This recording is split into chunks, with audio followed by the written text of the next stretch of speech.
శ్రీమాత్రే నమః. నక్షత్రాల వరుస చెప్పుకుంటూ ఉన్నాం. అందులో ఈరోజు 6వ నక్షత్రమైనటువంటి నక్షత్రం గురించి తెలుసుకున్నాం. ఇది ఆరుద్ర నక్షత్రం. ఆరుద్ర నక్షత్రం అనగానే ఈ నక్షత్రం మరి ఏ రాశిలో పడుతుంది? ఇది మిథున రాశిలో పడుతుంది. మిథున రాశిలో పడుతుంది అంటే మిథున రాశ్యాధిపతి బుధుడు. మరి నక్షత్రానికి ఆరుద్ర నక్షత్రానికి అధిపతి ఎవరు అంటే రాహు. ఇక ఆరుద్ర అంటే ఆ రుద్రుడికి సంబంధించినటువంటి నక్షత్రం. కాబట్టి ఇది ఎలా ఉంటుంది ఏంటి అంటే కొద్దిగా చూడగానే వర్ణంలో ఎరుపు ఇలాంటివన్నీ కొన్ని మనకు సూచాయిగా కనిపిస్తాయి. సరే, నాకు జన్మకుండలి లేదు, ఎలాగా ఏంటి మరి ఎలాగైతే నాది ఆరుద్ర నక్షత్రం అని తెలుసుకోవాలి అనుకునేటువంటి వాళ్ళకి కు, ఖం, జ, చ ఈ అక్షరాలతో కనుక పేరు మొదలైనట్టయితే అది ఆరుద్ర నక్షత్రంలోకి వచ్చినట్టుగా మనం చెప్పచ్చు. సరే, ఆరుద్ర నక్షత్రము మరి వీటి విషయాల గురించి కనుక మనం చెప్పుకుంటే కొద్దిగా వీటిలో కొన్ని విషయాలు ఏంటంటే జంతువు వచ్చేసరికి కుక్క అని, అలాగే వీరు ఉండేటువంటి లక్షణాలు కనుక చూస్తే దాదాపుగా ఉంటే అతి కోపం, లేదంటే చాలా సౌమ్యం. అంటే ఇది అతి కోపం ఎప్పుడు వస్తుంది అంటే కొన్నిసార్లు అనుకోకుని అటువంటి పరిస్థితులు వచ్చినప్పుడు చాలా కోపం. అచ్చంగా రుద్రుడు మరి అమ్మ దాక్షాయణి అమ్మవారి దక్షయజ్ఞంలో పడినటువంటి స్థితి ఉంది కదా, అక్కడే కదా మనకు ఏకాదశ రుద్రుడు వచ్చేటువంటిది. అలాంటి ఆ రుద్ర రూపంలాగా కనిపిస్తుంది. వారికి నచ్చినటువంటిది ఏదైనా ఉన్నట్టయితే అంతటి కోపం వస్తుంది.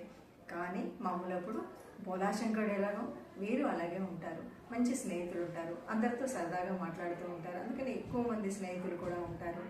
ఏది చేసినా వీళ్ళ మేధాశక్తిని తట్టుకోవడం మాత్రం చాలా కష్టం. చాలా తెలివైనటువంటి వారిగా ఉంటారు. ఏది చెయ్యాలన్న తెలివి కంటే ముందు కూడా ఇంకొక విషయం చెప్పాలి అంటే ఏదైనా ఇది చేయగలుగుతారు అంటే చేయలేను అనేటువంటి మాట రాదు. అది ఎంత కష్టమైనా ఎలా ఉన్నా తప్పనిసరిగా ఒకసారి చేస్తాను అంటే అది చేసి తీరవలసిందే.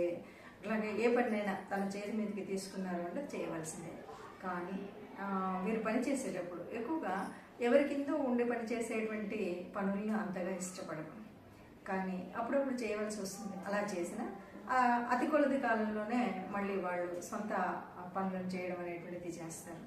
అయితే వీరికి గురుభక్తి చాలా ఎక్కువ అని చెప్పచ్చు. గురుభక్తి ఎలా అంటే ఒకవేళ ఆ గురువు గారి కంటే వీరు ఎంతో ఉన్నతమైనటువంటి స్థితిలో ఉన్నప్పటికీ కూడా గురువు గారి కంటే గురువు గారికి చక్కటి మర్యాద మన్నన ఇవ్వగలిగినటువంటి శక్తి వీరికి ఉంటుంది. ఇంకా వివాహానికి కనుక వచ్చినట్టయితే వివాహం అయితే మరీ చిన్న వయసులో, లేదు అంటే మరి వయసు దాటినాక అయ్యేటువంటి అవకాశం ఉంటుంది. కానీ సరైన వయసులో వివాహం జరుగుతుంది అన్నది చాలా తక్కువ మందికి జరుగుతూ ఉంటుంది. మరి ఈ నక్షత్రం ఏదైనా శాంతి ఉందా ఈ నక్షత్రానికి అంటే చాలామంది శాంతి లేదు అని చెప్తారు, కొంతమంది సామాన్య శాంతి అంటారు. ఇక్కడ ఒక లాజిక్ కనుక ఆలోచిస్తే మనకేంటంటే రాహు నక్షత్రం కాబట్టి తప్పనిసరిగా ఎంతో కొద్దిగా లోపం లాంటిది ఉంటుంది కాబట్టి అందుకని దాదాపు ఏదో ఒకటి చిన్న సామాన్య శాంతి అయినా చేయించుకోవాలి అని చెప్తుంటారు పెద్దలు పండితులు. అంతేకాదు ఇక్కడ ఇంకొక విషయం ఏం చెప్తారంటే ఎవరి ఇంట్లోనైనా అంటే ఈ పుట్టబోయేటువంటి వాళ్ళు లేకపోతే పుట్టినటువంటి వాళ్ళకి ఆరుద్ర నక్షత్రం ఉందంటే అంతకుముందే ఇంట్లో నాన్నకు కానీ అక్క చెల్లెళ్ళకి కానీ అన్నదమ్ములకు కానీ ఆ ఆరుద్ర నక్షత్రం ఉన్నట్టయితే తప్పనిసరిగా శాంతి చేసుకోవాలనుకుంటారు. అంటే అది ఇద్దరిది కూడా ఒకటే పాదంలో పడితే కనుక. అలా కాకుండా వేరువేరుగా ఉన్నప్పటికీ కొంచెం సామాన్య శాంతులు అయితే చేసుకోవాల్సినటువంటి పరిస్థితి అయితే ఉంటుంది. ఇక కొన్నిసార్లు ఆలోచనలు ఎలా ఉంటాయి, రాహు లాగా ఊహాలోకంలో ఉంటూ కొద్దిగా అంత మాయ మోసం అని అంటుంటారు కదా, ఇలాగా ఉండేటువంటి పరిస్థితులు అప్పుడప్పుడు కనిపిస్తాయి. ఇక తమ సొంత దేశంలో కంటే సొంత గ్రామంలో కంటే సొంత నగరం అట్లా అనే కంటే ఇంకొక చోట అంటే పుట్టిన ఊరును విడిచి వేరే చోట ఉన్నటువంటి వాళ్ళకి చాలా అభివృద్ధి ఉన్నతి అయితే కనిపిస్తాయి. ఇతర దేశాల్లో ఉన్నటువంటి వాళ్ళకి చాలా మంచి ఉన్నతి ఈ నక్షత్రం వారికి కనిపిస్తుంది. ఇక ఒక్క విషయం ఏంటంటే ఒక వయసులో ఉన్న వాళ్ళకి చాలా వరకు మగ ఆడ అని తెలియదు, కానీ ఈ నక్షత్రంలో ఉన్న వారికి ఎక్కువ శాతం భావనలు కానీ లేదు అంటే నిజంగా కానీ వైవాహేతర సంబంధాలు కలవడానికి కానీ అవి కలిసి కానీ ఉంటాయి అన్నది శాస్త్రం చెప్తున్నటువంటి విషయం. కాబట్టి ఈ విషయంలో కొద్దిగా జాగ్రత్తగా ఉన్నట్టయితే కుటుంబాలు చెల్లాచెదరవ్వకుండా ఉంటాయి. అయితే ఒకటి ఏంటంటే, ఎలా ఉన్నా, ఏ సంబంధాలు ఉన్నా, ఏమున్నా కూడా భార్య భర్తతో కానీ, భర్త భార్యతో కానీ తెగదెంపులు తెచ్చుకుని విడాకులు తెచ్చుకునే వరకు అయితే ఉండదు. ఆ కుటుంబాలు అలా ఉంటూనే ఉంటాయి. కాకపోతే మనస్పర్ధలు లేకుండా ఉండాలి అంటే కొద్దిగా ఇలాంటివి ఆలోచన చేస్తే ఏ ఇబ్బందులు లేకుండా ఉంటాయి.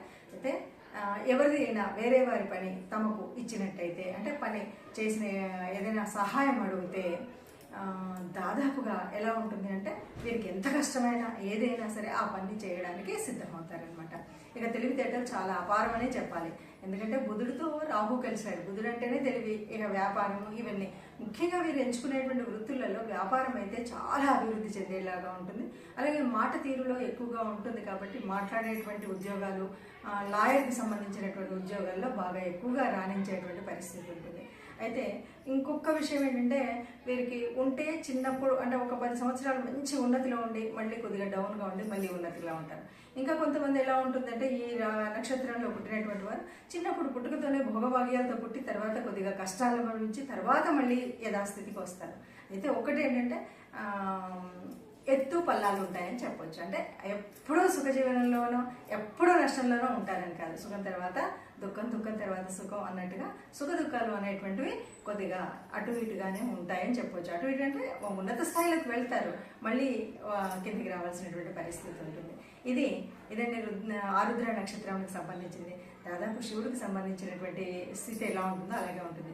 ఒకవేళ ఇలాంటి నష్టాలు కష్టాలు రాకుండా, మనకి ఏ రకమైనటువంటి ఇబ్బందులు రాకుండా ఉండాలి అంటే ఏం చేయాలి అంటే, దాదాపు అండి మీకు వీలైతే ప్రతినిత్యం కూడా అంటే శివాభిషేకం చేయించుకోవడం, రుద్రుడికి అభిషేకం చేయించుకోవడం, రుద్రుడికి సంబంధించినటువంటి స్తోత్రాలు చదువుకోవడం, లేదు ఏకాదశ రుద్రుళ్ళు ఉంటారు కదండి, వారు ఉన్నటువంటి స్థలాలకు వెళ్ళడము, పూజ చేయించుకోవడము, అంటే మనం మొత్తంగా శివుడికి అభిషేకం చేయించుకోవడం, రుద్రుడికి సంబంధించినటువంటి హోమాలు చేయించుకోవడం, ఇలా చేసినట్టయితే దాదాపుగా ఈ ఇబ్బందుల నుండి అన్నింటి నుండి కూడా బయటపడవచ్చండి.